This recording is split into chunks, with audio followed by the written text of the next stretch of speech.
ആമേ അന്തരംഗത്തിൽ ആമേ അനുഭവത്തിന്റെ തീച്ചൂളയിൽ നിൽക്കുന്ന തന്റെ കുഞ്ഞിനെ അവൻ അറിയുന്നു. ഞാൻ എപ്പോഴും പറയാറുണ്ട്, ആമേൻ, യോന ആഗ്രഹിച്ചത് എന്താണ്? ആവണക്കിന്റെ തണല്. ആമേൻ, ഇഹലോകത്തിൽ നമ്മൾ ചിലത് ആഗ്രഹിക്കും, അത് നമ്മുടെ ബിംബമായി നമ്മുടെ ജീവിതത്തിൽ കിടക്കുമ്പോൾ ഹല്ലേലൂയ, ആമേൻ, അവന്റെ ഉൾപ്പൂവിനെ ആരായുന്ന സ്വർഗം ആമേൻ ഒരു പുഴുവിനെ അയച്ചതിനെ കുത്തിക്കളഞ്ഞല്ല. ആമേൻ, ആരെങ്കിലും കോടാലി കൊണ്ടുവന്ന് അതിനെ വെട്ടിക്കളഞ്ഞില്ല. എന്തെങ്കിലും അധികാരം ഉപയോഗിച്ച് അതവിടെ നിൽക്കണമെന്ന് ചിന്തിച്ചില്ല. ആമേൻ, അത് ഉണക്കിക്കളയുവാൻ ഒരു പുഴുവിനെ അയച്ചത്. ആമേൻ, മാനുഷിക ഭംഗിയിലല്ല ദൈവം പ്രവർത്തിക്കുന്നത്. പുറം നോട്ടത്തിന്റെ ഗൗരവത്തിലും അതിന്റെ പ്രതിമയിലും അല്ല ദൈവം അംഗീകരിച്ച് അനുസരിപ്പിക്കുന്നത്. പിന്നെയോ അന്തരംഗത്തിൽ വേദനയോടെ നീ എവിടെ നിന്ന് ഞരങ്ങി ദൈവത്തെ പ്രതീക്ഷിക്കുന്നുവോ?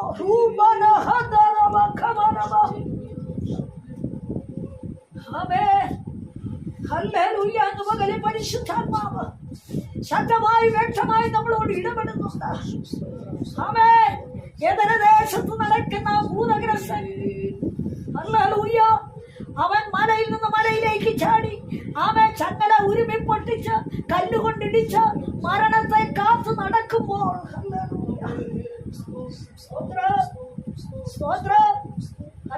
അവനിൽ വസിച്ചിരുന്ന ഭൂതശക്തി ആമേൻ ശിഷ്യന്മാരെ കർത്താവ് വിടുകയാ. ശിഷ്യന്മാരെ വിടാതെ വണ്ണം കടലിനെയും തിരയെയും ഇളക്കിയല്ല.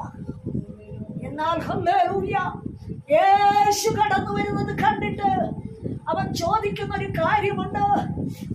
മഹോന്നതനായ ദൈവത്തിന്റെ പുത്ര, സമയത്തിന് മുമ്പേ നീ ഞങ്ങളെ ദണ്ഡിപ്പിക്കുവാൻ വന്നുവോ? അവൻ മരണം കാത്തു നടക്കുന്നവൻ, ഭക്തിമാനല്ല. ദൈവ ഭയോവനിലില്ല. എന്നാൽ അവിടെ എഴുതിയിരിക്കുക, രാപകൽ അവൻ നിലവിളിച്ചു മലയിൽ നിന്ന് മലയിലേക്ക് ഓടുക. ഞാൻ ചോദിക്കട്ടെ, ഇവിടെ കടത്തൂക്കോടെ അവേ പന്നിയിലേക്ക് കടന്ന ഭൂതം അവേ മലയിൽ നിന്ന് ചാടി കടലിലേക്ക് ചാടി വീണ് ചത്തുന്ന, അങ്ങനെയെങ്കിൽ അവിടെ ഒരു കടലില്ലേ? അപ്പോൾ ഈ മല നിൽക്കുന്നത് പൊക്കത്തിലല്ലേ? ഇവരിവിടെയൊക്കെ ചാടി നടന്ന് അരഞ്ഞ് നിലവിളിച്ച് ഉരുമി പൊട്ടിച്ച് ചങ്ങലയൊക്കെ പൊട്ടിച്ച് കൈകൊണ്ട് അല്ലെങ്കിൽ അവയെ തന്റെ ശരീരത്തെ മുറിവേൽപ്പിച്ച് കല്ലുകൊണ്ടിടിച്ചും ചതച്ചും മരണം കാത്തിട്ട് അല്ലെങ്കിൽ ഇവനെ കൊല്ലുവാൻ പിശാച് എത്ര ശ്രമിച്ചിട്ടും ഇവൻ ചാകാഞ്ഞത് എന്തുകൊണ്ട്? മലയിൽ നിന്ന് അവന് ചാടി വെള്ളത്തിൽ വീഴാൻ വയ്യായിരുന്നു. എന്തുകൊണ്ട് അവൻ വീണില്ല? ഹല്ലേലൂയ, അനേക ഭൂതഗ്രസ്തൻ അവിടെ ഉണ്ട്. എന്നാൽ ഹല്ലേലൂയ, ഇവനെ ഒരുവനെ തേടി അവൻ യേശു വന്നത് എന്തുകൊണ്ട്? ചിന്തിക്ക്. രാപകലവൻ നിലവിളിച്ചുകൊണ്ട് മലമേൽ ഓടി നടന്ന അവന്റെ ഉള്ളിൽ തിങ്ങി വീങ്ങുന്ന ആത്മാവിന്റെ രോദനത്തെ സ്വർഗം കേട്ടിട്ടാണ് അവിടെ ഇറങ്ങിയത്. യേശുവിനെ അവന് മനസ്സിലായി. ആമേ എന്ന് പകരം ചിന്തിക്ക്. ആമേ, അവൻ രാപകൽ നിലവിളിച്ച് ഓടി നടന്ന ദൈവം പറയുന്നു, രാപകൽ നിലവിളിക്കുന്ന തന്റെ വൃതന്റെ കാര്യത്തിൽ ദീർഘക്ഷമയുള്ള ദൈവമായാലും ഉടനെ പ്രതിക്രിയ നടത്തി രക്ഷിക്കയില്ലയോ? ദൈവത്തിന് ഇവനെ രക്ഷിക്കാൻ മേലായിരുന്നു. എന്തുകൊണ്ട് ഇവനെ ഒരുവനെ മാത്രം ദൈവം അവിടെ രക്ഷിച്ചു? അതിനുശേഷം എഴുതി വെച്ചിട്ടുണ്ട്, അവൻ സൗഖ്യമായപ്പോൾ ആ ദേശത്തെ ജനം പറഞ്ഞു, നീ ഞങ്ങളെ അതിരിവിട്ടു പോകണമെന്ന്. അർത്ഥം എന്താ? ആ ദേശം ദൈവത്തെ കൈക്കൊള്ളാത്ത ദേശം. നാളുകളായി ദൈവത്തിന്റെ മഹത്വം ഈ ഭൂതഗ്രസ്തനിൽ ദൈവം വെളിപ്പെടുത്തിയെങ്കിൽ ഇന്ന് പകല് നീ ഞാനും ഓർക്കേണ്ട ഒരു കാര്യമുണ്ട്. ഹല്ലേലൂയ, നിരസിച്ചു കളയുന്ന ജനത്തിന്റെ നടുവിൽ ദൈവം തന്റെ മഹത്വത്തിനായി അവിടെ ഇവിടെയും നമ്മളെ സൂക്ഷിക്കുക. ചില വിഷയങ്ങളിൽ നമുക്ക് സമ്മനം വരുമ്പോ എന്നെ കുറിച്ചൊരു പുതിയ പദ്ധതി ദൈവത്തിനുണ്ട്. ചില വഴികൾ ശൂന്യമാണെന്ന് തോന്നുമ്പോ ഇടർച്ച പിന്തുടരാമേ. പലപ്പോഴും നമ്മളെ പിന്തുടരുമ്പോൾ ഓർത്തുകൊള്ളണം, എന്റെ ശബ്ദം ആരോ ആഗ്രഹിക്കുന്നുണ്ട്. ആമേൻ. എന്റെ വഴിയിൽ ആമേൻ തടസ്സക്കാരൻ വന്നിട്ടുണ്ടെങ്കിൽ ഓർത്തുകൊള്ളണം. ആമേൻ, ആമേൻ. ദൈവത്തിനൊരു പൂർണ്ണതയിൽ എന്നെ എത്തിക്കുവാനുണ്ട്.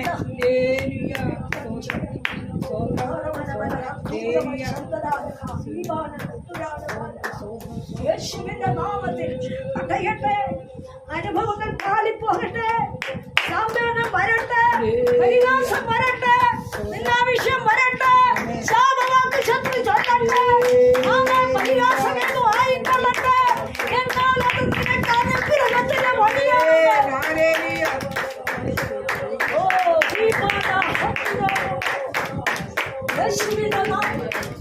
യേശുവിന്റെ നാമത്തിൽ എന്ന് കേട്ടല്ലോ. അവേ ഏലിയാവ് ഏതൊക്കെ റൂട്ടിൽ സഞ്ചരിച്ചവനാ, പക്ഷെ അവൻ സ്വസ്ഥമായി ഒരിടത്ത് ഇരുന്നില്ല. വീട്ടിലെ വെള്ളം പറ്റിയില്ലെന്ന് ഓർത്ത് ആമേൻ അവൻ സൂചിച്ചു കാണും. പക്ഷെ ദൈവത്തിന്റെ നിയോഗം വന്നത് എങ്ങനെയാ? മരണ വീട്ടിലേക്കൊരു ചലനം. മരണ വീട്ടിൽ മകനെ നീ ചെന്നാലേ അവിടെ ഉണരൂ.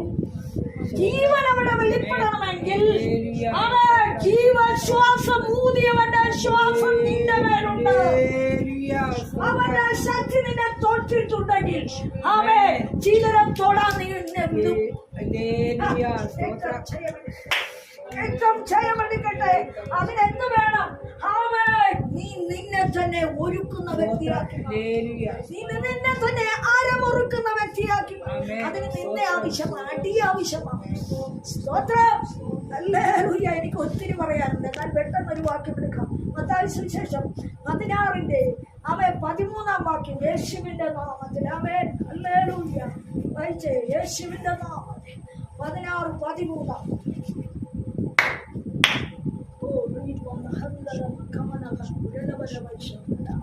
യേശുവിന്റെ നാമത്തിൽ, യേശുവിന്റെ നാമത്തിൽ. 16-13 മത്തായി അയച്ചേ കിട്ടിയവരെ. സ്തോത്രം. ഹല്ലേലൂയ. യേശു ഫിലിപ്പിന്റെ കൈസരിയുടെ പ്രദേശത്തെത്തിയ ശേഷം തന്റെ ശിഷ്യന്മാരോട് ജനങ്ങൾ മനുഷ്യപുത്രനെ ആരെന്ന് പറയുന്നെന്ന് ചോദിച്ചു.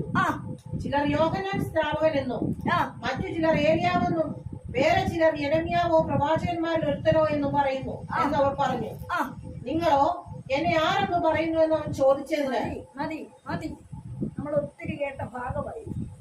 ദൈവാത്മാ പുതിയ ആശയം ഇതിലേക്ക് കൊണ്ടുവരിക. ഒന്ന്, ഫിലിപ്പിന്റെ കൈസരിയുടെ പ്രദേശത്തെത്തിയുള്ള അല്ലേ അല്ലേ സ്തോത്രം. പുതിയ ദിക്കായിട്ടൊക്കെ കൂട്ടം. അങ്ങനെ ദൈവശബ്ദം കേൾക്കുന്ന ഒരു ഇടമായിട്ടൊക്കെ കൂട്ടം. പക്ഷെ അവിടെ ചോദിച്ച ചോദ്യം എന്നാ? എത്തിയ ശേഷം ജനങ്ങൾ മനുഷ്യപുത്രനെ ആരെന്ന് പറയും. മനുഷ്യപുത്രനെ, ദൈവപുത്രനെ എന്ന് പറഞ്ഞില്ല, പറഞ്ഞോ? മനുഷ്യപുത്രനെ. അവൻ ദൈവസന്നിധിയിൽ തന്നെ താഴ്ത്തുക. ഇന്ന് ശിഷ്യന്മാർ പല അഭിപ്രായം കാണുമവിടെ. ആ അഭിപ്രായത്തിന്റെ നടുവില് തന്നെ ഒന്ന് താഴ്ത്തുക ഇല്ലേ? മനുഷ്യപുത്രൻ. അന്നേരം അവരെന്ത് പറഞ്ഞു? എന്തൊക്കെ പറഞ്ഞു? യോഹന്നാൻ സ്നാപകൻ എന്ന് പറഞ്ഞാൽ അവൻ സർവ്വസർവ്വതിയെ എന്ന് വിളിച്ച അവൻ എതിരാളിയാണെന്നർത്ഥം. യോഹന്നാനെ കുറിച്ച് എന്താ പറയുന്നത്? അവൻ വഴി നടക്കാൻ വന്നു. അവന്റെ പ്രസംഗം ഒട്ടും ഗുണമല്ല. അവൻ മനുഷ്യർക്കെല്ലാം കോടാലി വെക്കുന്നവനാ, അവൻ എതിരിടുന്നവനാ, അവൻ അതുകൊണ്ട് നല്ലതൊന്നും പറയാത്തവനാ. ഈ അനുഗ്രഹം കേൾക്കാൻ വേണ്ടി മാത്രം നടക്കുന്നവരുടെ ആശയം ഉള്ള വ്യക്തികളാണ് ആദ്യം ആ പോയിന്റ് കൊടുക്കുന്നത്. യോഹന്നാൻ സ്നാപകനാണ് നീ എന്നുള്ളത് പറഞ്ഞത്. രണ്ടാമത്തത് മറ്റു ചിലർ ഏലിയാവെന്നും. ഏലിയാവിനെ കുറിച്ച് പറഞ്ഞാലോ? ചില നല്ല അവിടെ 3 തരംതിരിവുകാരാ വരുന്നത്, 3 ഐറ്റം ആൾക്കാരാ വരുന്നത്. 3 സേവാശക്തിയുടെ വെളിപ്പാടാണ് അവിടെ വരുന്നത്. രണ്ടാമത് പറയുക ഏലിയാവാണ്. നല്ല അഭിപ്രായമില്ലേ? തിരി അയച്ചതല്ലേ? എതിരാളിയെ വെട്ടിയതല്ലേ? വാളിന് തല വെച്ചു കൊടുക്കാൻ തയ്യാറുള്ളവനല്ലേ? മഞ്ഞമഴ അയക്കാൻ തയ്യാറുള്ളവനല്ലേ? രാജാവിന്റെ മുമ്പിൽ വെല്ലുവിളിയോടെ നിന്നവനല്ലേ എന്ന് പറഞ്ഞാൽ ധൈര്യത്തിന്റെ ശക്തിയുള്ള ഒരുവനാണെന്ന് ചിലര് പറയുന്നുണ്ട്. മൂന്നാമത് പറഞ്ഞതോ ഇരമ്യാവോ പ്രവാചകന്മാരിൽ എന്ന് പറഞ്ഞാൽ എടാ എത്ര പ്രവചിച്ചാലും എത്ര അവൻ അടിച്ചാലും അവൻ എത്ര ചങ്ങലക്കിട്ടാലും എത്ര കാരാഗ്രഹത്തിന്റെ അടിയിൽ കൊണ്ട് കെട്ടിത്താത്തിയാലും അവൻ ഇവൻ കരഞ്ഞുകൊണ്ടേ ഇരിക്കും. സ്തോത്രം. യേശുവിനെ ചൂടുക. ആരൊക്കെ ഉപദ്രവിച്ചാലും അവൻ ഒന്നും ചെയ്യത്തില്ല. അവൻ അടിമയാ. അവൻ രാജാക്കന്മാരുടെ തൂക്കിൽ അടയ്ക്കപ്പെട്ടവനാണ്. സ്തോത്രം.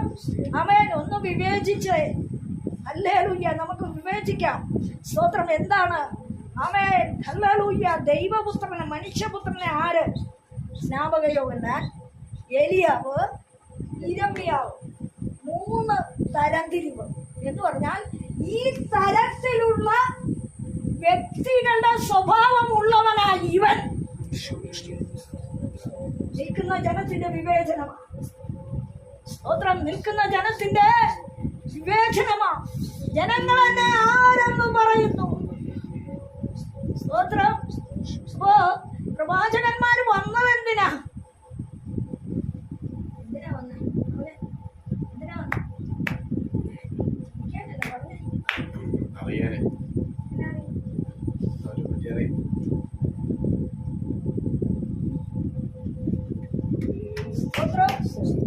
അറിയല്ല. പ്രവാചകന്മാർ വന്നത് പാപത്തെ കുറിച്ച് നീതിബോധം വരുത്താൻ, ന്യായത്തെ കുറിച്ച് നീതി വെളിപ്പെടുത്താൻ, നീതിയെ കുറിച്ച് പഠിപ്പിക്കാൻ. അവയെ പ്രവാചകന്മാർ വന്നത് അതിന. അവയെ സർപ്പസന്തതിയെ വരുവാനുള്ള കോപത്തിൽ നിന്ന് ഒഴിഞ്ഞു പോകുവാൻ ആർ നിങ്ങളെ ഉപദേശിക്കുമെന്ന് യോഹന്നാൻ ചോദിക്കുമ്പോൾ അവൻ നിൽക്കുന്നത് മരുഭൂമിയിലാണ്. വളർത്ത സ്ഥലത്തല്ല. അവന്റെ നിൽപ്പ് കാണിച്ചു കൊടുക്കുക. എവിടെ? മരുഭൂമി. എന്നിട്ട് യോഹന്നാൻ പറയുന്നു അവൻ എന്താണ് അവൻ പറഞ്ഞത്? ഹല്ലേലൂയ. യോഹന്നാൻ അവിടെ എന്താ പറഞ്ഞത്? ദൈവത്തിന്റെ വാക്കാവിത്. ഞാൻ അവൻ വരുവാനുള്ളവന്റെ പാതയെ ഒരുക്കുവാൻ വന്നവനാണ്.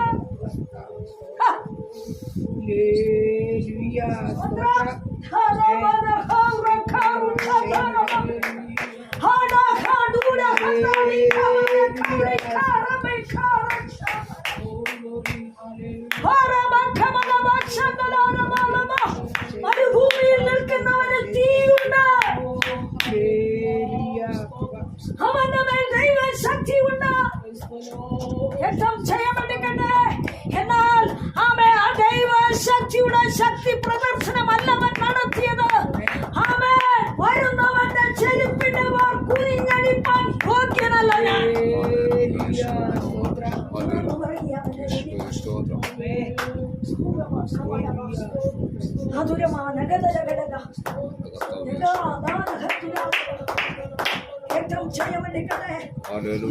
പരിശുദ്ധാത്മാവ് ചോദിക്കുക.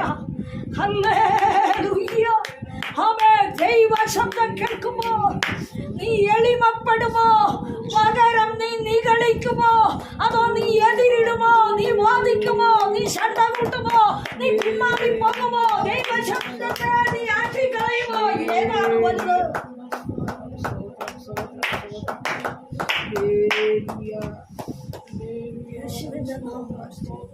യേശുവിന്റെ നാമത്തിൽ ദൈവം പല സ്ഥലത്ത് പറയുന്നു, മനം തിരിയുമെങ്കിൽ നീ സൗഖ്യമാകും. നീ അധമമായത് ഒഴിച്ച് ഉത്തമമായത് പ്രസ്താവിച്ചാൽ നീ എന്നെ പോലെ ആകും.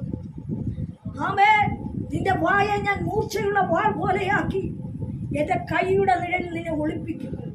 നിന്നെ മിനുക്കിയ അമ്പാക്കി എന്റെ പൂണിയിൽ ഞാൻ നിന്നെ മറയ്ക്കും. സ്തോത്രം. പൂണി കുറയില്ല, കൈയുടെ നിഴല് കക്ഷമാണ്. സ്തോത്രം. എന്ന് പറഞ്ഞാൽ മൂർച്ച വന്നാൽ രാഗി മിനുക്കിയാൽ എവിടെ പോണം? ഒളിച്ചോ. യേശുവിന്റെ നാമത്തിൽ അങ്ങനെയുള്ളവർ വെല്ലുവിളിക്കാൻ യോഗ്യരല്ല. അവർ എതിരിടുന്നവരല്ല, അവർ വാദിക്കുന്നവരല്ല, അവർ ഈടാഴ്ച ഉണ്ടാക്കുന്നവരല്ല. ആമേൻ. അവർ ആമേൻ കലഹപ്രിയരല്ല. ആമേൻ. മറ്റുള്ളവർക്ക് അവർ സമാധാനം കൊടുക്കുന്നവരാണ്, സമാധാനം കെടുത്തുന്നവരല്ല. ദൈവത്തിന്റെ മൂർച്ച കൂടിയ, ദൈവത്തിന്റെ വാക്ക് പറയുന്നവർ, ദൈവഹിതം സംസാരിക്കുന്നവർ, ദൈവവചനം എടുക്കുന്നവർ എന്ന് ശിക്ഷാവിധി ചുമന്ന് കേൾക്കുക.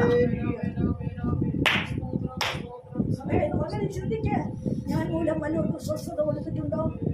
ഞാൻ മൂലം വല്ലവർക്കും വിടുതൽ വന്നിട്ടുണ്ടോ? ആമേൻ. കഴിഞ്ഞ ദിവസം ഒരാളുമായിട്ട് തർക്കിച്ചപ്പോൾ, വചനത്തിൽ കൂടി തർക്കിച്ചപ്പോൾ പറയാ, ഞാൻ ഒത്തിരി പേർക്ക് സമാധാനം കൊടുത്തിട്ടുണ്ട്. ഞാൻ പറഞ്ഞു, നിങ്ങളുടെ കുടുംബത്തിൽ സമാധാനമുണ്ടോ? എന്നോട് തർക്കിക്കണ്ട. നിങ്ങളുടെ കുടുംബത്തിൽ സമാധാനമുണ്ടോ? ഇല്ല. അതാണല്ലോ വിളിച്ചു പറഞ്ഞത്. എന്തുകൊണ്ട്? നീ സമാധാനം പറയുമ്പോൾ നീ ഒരു വിരൽ ചൂണ്ടുമ്പോൾ ആമേൻ നിന്റെ അകൃത്യത്തിന്റെ നേരെ 9 വിരൽ നീളുക.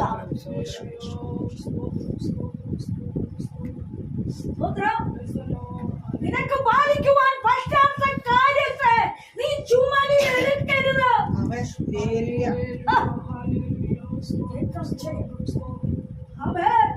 നിന്നിലൊരു കേടുണ്ടെങ്കിൽ, ആമേൻ, നിന്നിലൊരു കയ്പുണ്ടെങ്കിൽ, നിന്നിൽ ഒരു പാളിച്ചയുണ്ടെങ്കിൽ മറ്റുള്ളവരുടെ തലയിൽ അത് കെട്ടിവയ്ക്കരുത്. സ്തോത്രം, സ്തോത്രം, സ്തോത്രം. ഇന്ന് പകലിൽ ഒരു മനം തിരിവിനാണ് പരിശുദ്ധാത്മാവിലൂടെ. ആമേൻ, ഹല്ലേലൂയ. സകല വിധത്തിലുള്ള സകല അനുഭവങ്ങളിലും ആമേൻ, ആമേൻ, ദൈവഹിതമല്ലാത്ത ചിന്ത ആമേൻ കട്ടുകട്ടിയായി നിന്റെ ഹൃദയത്തിൽ ഇരിക്കുമ്പോൾ നീ ചുമക്കേണ്ടുന്ന നുകത്തെ മറ്റുള്ളവരുടെ ചുമലിൽ വെച്ച് ചുമപ്പിക്കരുത്.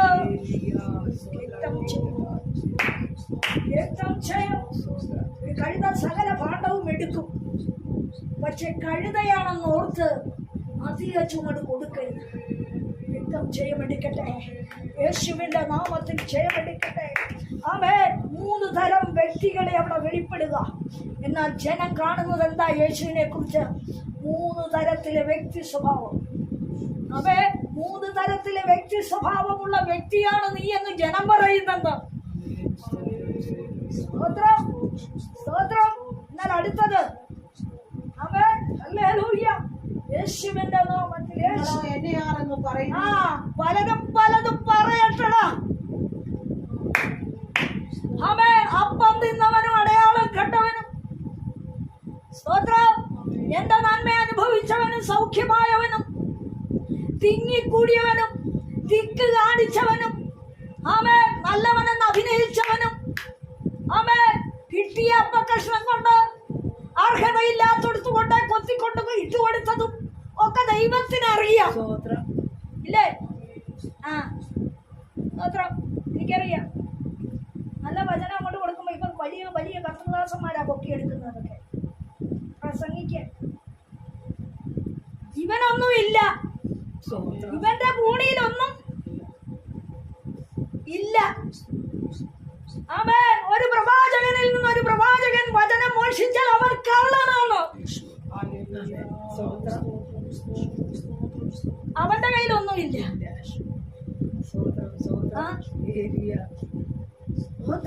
കൊണ്ട് നടക്കുക, കൊണ്ട് നടക്കുക. ജയിക്കുവോ? ചിലരെ ചെന്ന് കുലുക്കിയച്ച് കുലുങ്ങുന്ന കണ്ടുണ്ട് ആഹ്ലാദിക്കുക. പക്ഷേ കുടുംബത്തിൽ കയറും പിശാച്. പ്രവാചകനോട് പ്രവാചകൻ മോഷ്ടിച്ച പ്രവാചകന് കീഴ്പ്പെട്ടിരിക്കുക. കർത്താവ് ചോദിക്കുക, പലരും പലതും പറയൂടാ, പക്ഷെ നീ എന്നോട് അല്ലെങ്കിൽ നിങ്ങൾ എന്നെ ആരെന്നാണ് പറയുന്നത്? നിങ്ങൾ എന്തോരം എന്നെ മനസ്സിലാക്കി. ഈ കൂട്ടത്തിൽ നിൽക്കുന്നവരെ ഞാനും സർപ്പച്ചേട്ടനും കൂടെ ഒരു പാമ്പിനെ കടിച്ചു കൊന്നെന്ന് പറഞ്ഞ പോലെ അല്ലേ? ആരാ ചവിട്ടിക്കൊന്നു? ഞാൻ സർപ്പച്ചേട്ടൻ അല്ലേ? ആനയെ കുത്തിച്ചു ആനയെ കൊന്നേച്ചു പറഞ്ഞു. ആന വീണ് കിടക്കുമ്പോ ആരെ കൊന്നു? ഇപ്പൊ കുടുംബ ഈ പറയുന്നത് ഞാൻ സർപ്പത്തിന്റെ വിഷം കൊണ്ട് അത് ചത്തത്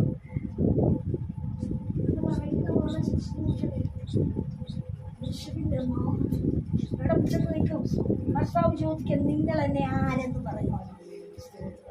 നിങ്ങൾ എന്നെ ആരെന്ന് പറയും? അവേ ആത്മാവുള്ള ചാടി കയറി പറഞ്ഞു. ആരുടെ മുഖം നോക്കിയില്ല. കൂട്ടുകാര് പറഞ്ഞ പോലെ പറയാമെന്ന് ഓർത്തില്ല. അവേ മറ്റുള്ളവരുടെ കൂട്ടുകാരുടെ മുമ്പിൽ എനിക്കൊരു സീറ്റ് കിട്ടാതെ അവര് പിണങ്ങിപ്പോയാലോ? അവേ എങ്ങനെ ഞാനിങ്ങനെ ജീവിക്കുമെന്ന് അവൻ ചിന്തിച്ചില്ല. നീ ജീവനുള്ള ദൈവത്തിന്റെ പുത്രനാ. നീ ജീവനുള്ള ദൈവത്തിന്റെ പുത്രനായ ക്രിസ്തുവാ. എനിക്ക് തർക്കമില്ലാത്തവനാ നിവർന്നു നിൽക്കുന്നു. അല്ലേ? ഭൂരിപക്ഷത്തിന്റെ അഭിപ്രായം നോക്കത്തില്ല. അവര് ഇവരൊക്കെ എന്ത് പറയുമെന്ന് ഓർക്കത്തില്ല. എല്ലാരുണ്ട് പ്രാർത്ഥിക്കാം. അയ്യോ സഭയെ അറിഞ്ഞാൽ അതിന്റെ സഭയെ വിഷയം പറഞ്ഞു. ദൈവദാസൻ അറിഞ്ഞാൽ അതാണ് ഞാൻ ചൊവ്വാഴ്ച വൈകുന്നേരം ആകുമ്പോൾ എന്തിനാ വരുന്നത്? ഇവിടെ ഞങ്ങൾ കുടുംബ പ്രാർത്ഥന നടത്തുന്നുണ്ട്. വരണ്ട സ്വോത്രം ആപ്പാടിയാ വീട്ട് മകൻ. ഞാൻ രാവിലെ 7 മണിക്ക് വരാം. 10 മണിയാകുമ്പോൾ എന്റെ വീട്ടിൽ ഒരു കാര്യമില്ല. പ്രാർത്ഥിക്കാൻ തയ്യാറ്. രഹസ്യത്തിലൊന്ന് നമുക്ക് സഹോദരി പറ്റില്ല. അവിടെ പോയിക്കോളാം. ഞാൻ അതിന്റെ ചുമതലയുള്ള പോയിക്കോളാം. ഞാൻ എന്നാ വേണം? അവരെങ്ങനെ നോക്കിയല്ല.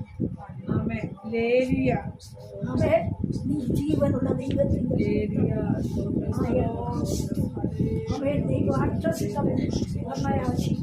വല്യപ്പന്റെ പേരിലെ ധർമ്മയാശിമോനെ ജഡരക്തമല്ലടാ. അവൻ സ്വർഗസ്വനായ എന്റെ പിതാവിനാൽ വെളിപ്പാട് കിട്ടിയവനാണ്. ധൈര്യത്തോടെ നിൽക്കുന്നവനാണെന്ന് കേട്ടഴിക്കാനുള്ള അധികാരം.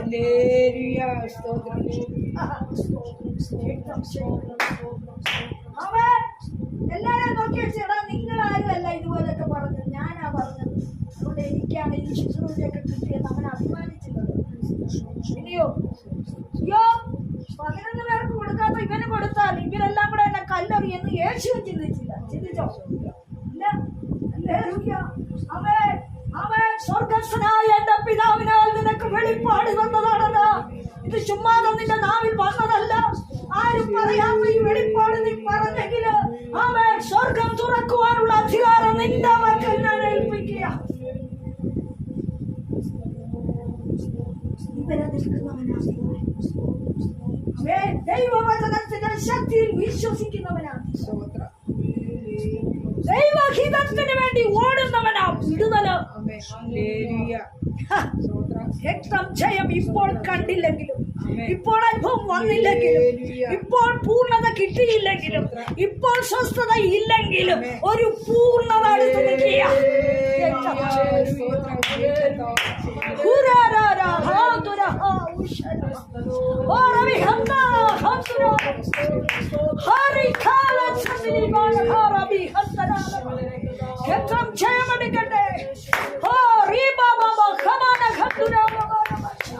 ഒരു പൂർണ്ണത അടുത്ത് വരികയാണെന്ന് ഒഴിഞ്ഞു വരുന്ന ആമേ മരത്തിന്റെ ചില്ല കണ്ടുകൊണ്ട് ഇതിനി ഉണങ്ങിപ്പോകുമെന്ന് ചിന്തിക്കേണ്ട. പുതിയതൊന്ന് വരിക. അടുത്ത തളിർപ്പിലാണ് കൂടുതൽ ഫലം. ഇതുവരെ കാണാത്ത ചില ഫലം അടുത്ത തലമുറയിൽ, അടുത്ത അനുഭവത്തിൽ, അടുത്ത വഴിയിൽ അനുഭവിക്കുന്ന ഞെരുക്കമുണ്ടല്ലോ. പലരോടും പങ്കുവയ്ക്കുന്ന കണക്കുകളുണ്ടല്ലോ. പലതും ചോദിച്ചു ബാധിക്കുന്നില്ലേ? ആമേ കയ്യിൽ വരുന്ന അളവുകളെ തുച്ഛീകരിക്കാൻ ശ്രമിക്കുന്നില്ലേ? വാദിക്കുന്നില്ലേ? എതിരിടുന്നില്ലേ? തന്നാൽ എന്താണെന്ന് ചോദിക്കുന്നില്ലേ? ദൈവാത്മാവ് പറയുക, ഇതിന് കൂടുതൽ നിൽക്കാം, ഇതിന് കൂടുതൽ നീ അളക്കും, ഇതിന് കൂടുതൽ നിനക്ക് അനുഭവം ഉണ്ടാകും, ഇതിന് കൂടുതൽ നന്മയുടെ തൃപ്തി നീ അനുഭവിക്കും. നീ ഇതുവരെ കണ്ടിട്ടില്ലാത്ത ചില അളവ് നിന്റെ പുണ്യം നിറയ്ക്കാൻ പോകുക. ഏറ്റവും ചെയ്യപ്പെട്ടിട്ടെ. അല്പകാര്യത്തിന് നീ ക്ലേശിക്കുന്നു, അല്പ അനുഭവത്തിന് വേണ്ടി നീ പിന്നെ കരയുന്നു. അത്ഭുതமான കർത്താവേ, എന്തുണ്ടെങ്കിലും എന്റെ കുടുംബം എന്നോട് കൂടെ ഇല്ലല്ലോ. നിന്റെ ഏകാന്തമായ നിലവിളി കോവയ്ക്ക് കരുണയുണ്ട്. ആമേൻ. കർത്താവ് പറയുകയാണ്, ആമേൻ. സിയോൻ നിവാസിനി നീ കരഞ്ഞുകൊണ്ടിരിക്കേണ്ട, നിശ്ചയമായി നിന്റെ കരച്ചിൽ അവന് കരുതി.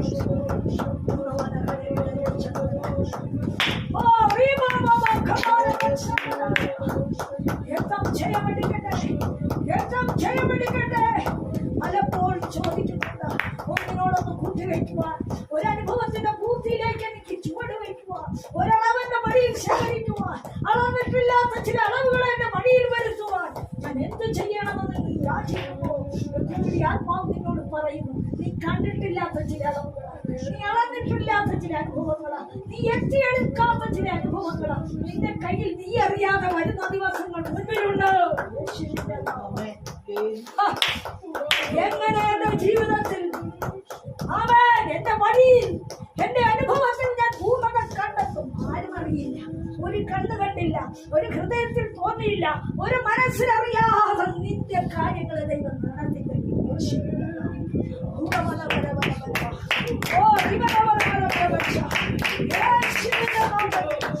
പെട്ടെന്നൊരു വാക്കും കൂടി എടുക്കാം. അമ്മേ, ലൂക്കോസ് സുവിശേഷം 18-ാം അധ്യായം അതിന്റെ 31. ലൂക്കോസ് 18:31. അനന്തരം അവൻ പന്തിരവരെ കൂട്ടിക്കൊണ്ടവരോട്, ഇതാ നാം യെരൂശലേമിലേക്ക് പോകുന്നു, മനുഷ്യപുത്രനെ കുറിച്ച് പ്രവാചകന്മാർ എഴുതിയിരിക്കുന്നത് എല്ലാം നിവൃത്തിയാകും. അവനെ ജാതികൾക്ക് ഏൽപ്പിച്ചു കൊടുക്കുകയും അവർ അവനെ പരിഹസിച്ച് അവമാനിച്ച് തുപ്പി തല്ലിയിട്ട് കൊല്ലുകയും 3-ാം നാൾ അവൻ ഉയർത്തെഴുന്നേൽക്കുകയും ചെയ്യുമെന്ന് പറഞ്ഞു. അവരോ ഇതൊന്നും ഗ്രഹിച്ചില്ല. ഈ വാക്ക് അവർക്ക് മറവായിരുന്നു. പറഞ്ഞതവർ തിരിച്ചറിഞ്ഞതുമില്ല. 1 ഗ്രഹിച്ചില്ല, 2 മറവായിരുന്നു, 3 തിരിച്ചറിഞ്ഞില്ല. 3 കാര്യം ഇവിടെ നടന്നു. എന്തൊക്കെയാ? 1 ഗ്രഹിച്ചില്ല, 2 മറവായിരുന്നു, 3 തിരിച്ചറിഞ്ഞില്ല. എന്താ കർത്താവോടെ പറഞ്ഞത്? എന്തൊക്കെ കാര്യം കർത്താവോടെ പറഞ്ഞത്? പാടുവിടയെ കുറിച്ചാണ് പറഞ്ഞത്, ഇല്ലേ? എന്റെ കർത്താവേ, അപ്പം തിന്നുന്ന കാര്യം വല്ലതും ഉണ്ടെങ്കിൽ, സൗഖ്യമാക്കുന്ന കാര്യം ഉണ്ടെങ്കിൽ ഞങ്ങൾ ശിഷ്യന്മാരല്ലേ കർത്താവേ? ഞങ്ങൾ ഇതിന്റെ നടുവിലൊന്ന് മുളച്ചു കുറച്ച് അപ്പം കൊണ്ട് തിരിച്ചെടുക്കാനായിട്ട് നിറയ്ക്കാനായിട്ട് വല്ല മാർഗം ഉണ്ടെങ്കിൽ അത് പറ.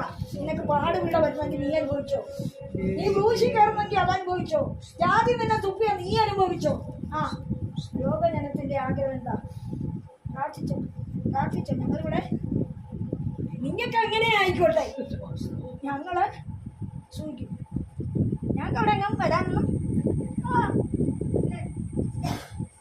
ഇല്ല. അങ്ങനെ എന്തെല്ലാം കാര്യം കിടക്കും, എത്രയോ കല്യാണം കിടക്കും. ഈ മാസങ്ങളിൽ കല്യാണം 3 കല്യാണമാണ് ഞങ്ങൾക്കിപ്പോ ഉടനെ വന്നിരിക്കുന്നു. നാളത്തെ കഴിഞ്ഞ് എടേ ആങ്ങളയുടെ എൻഗേജ്മെന്റാ. എവിടെയാന്ന് വെച്ചാൽ കൂടെ കണ്ണൂരപ്പുറം. സ്വോത്രം ഒന്നില്ല. സ്വോത്രം അതിലും വലിയ കാര്യം നമുക്ക് കൊടുക്കും, ഇല്ലേ? അതിൻ്റെ ഇടയ്ക്ക് ഞങ്ങൾ രോഗിയെ കാണാൻ പോയി. തലനടപ്പൊക്കെ ഓപ്പറേഷൻ ചെയ്ത് കിടക്കുന്ന രോഗിയാണ് കാണാൻ പോയി. എന്തുവേണ്ടി വിലാപവനത്തിൽ പോകാനാ പറഞ്ഞല്ലേ? ദൈവവചനനുസരിച്ചു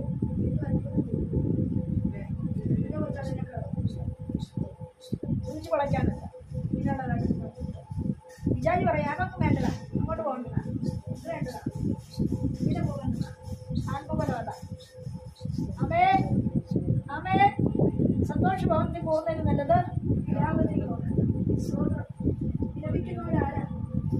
രോഗികൾ, പീഡിതര്, രക്ഷപ്പെടുന്നവർ, വേദനപ്പെടുന്നവർ, എഴുതുന്നവർ. നമ്മുടെ മുമ്പിൽ കണ്ടാൽ അവരെ അറിഞ്ഞാൽ അടികളെ കർത്താവ് കൊല്ലുമെന്ന് പറഞ്ഞപ്പോൾ കർത്താവേ അവർക്ക് പറയാമായിരുന്നു, കർത്താവ് അതൊക്കെ സംഭവിച്ചാൽ ഞങ്ങൾക്ക് സഹിക്കാൻ പറ്റുന്ന പറഞ്ഞിട്ട് കർത്താവ് നോക്കരുത്. പക്ഷെ അവരതൊന്നും കാര്യമാക്കി ഗ്രഹിച്ചില്ല. ജാതി കൊല്ലുമെന്നും ജാതി തുപ്പുമെന്നും ജാതി അടിക്കുമെന്നും പറഞ്ഞിട്ട് ഇവര് ഗ്രഹിച്ചില്ലെന്ന് പറഞ്ഞെങ്കിൽ എന്നതാ അവര് കേട്ടോ? അതൊന്നും അല്ല അവർക്ക് അറിയേണ്ടത്. അപ്പം കിട്ടുവോ കൊട്ട നിറയ്ക്കാൻ? സൗഖ്യം ഉണ്ടെങ്കിൽ ഞങ്ങളും കൂടെ നിന്ന് ഫോട്ടോ എടുക്കാം. ഇതാണ്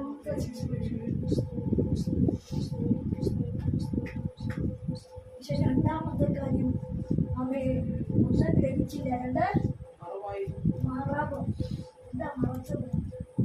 ശത്രു മറിച്ചതെന്താ? പക്ഷേ കർത്താവിന്റെ ഭാഗോട്ട് പറഞ്ഞിട്ട് മറഞ്ഞു പോയതെന്താ?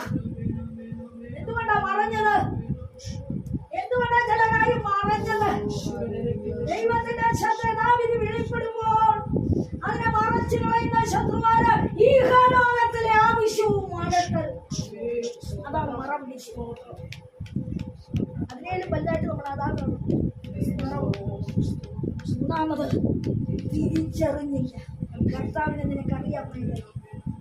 കർത്താവിന്റെ വഴി നീ പഠിച്ചില്ലേ? കർത്താവിന്റെ വാക്ക് നിനക്കറിയത്തില്ലേ? കർത്താവിന്റെ ഹിതം എന്താണെന്ന് നിനക്കറിയത്തില്ലേ? പിന്നെ എന്തുകൊണ്ട് നീ അത് തിരിച്ചറിഞ്ഞില്ല?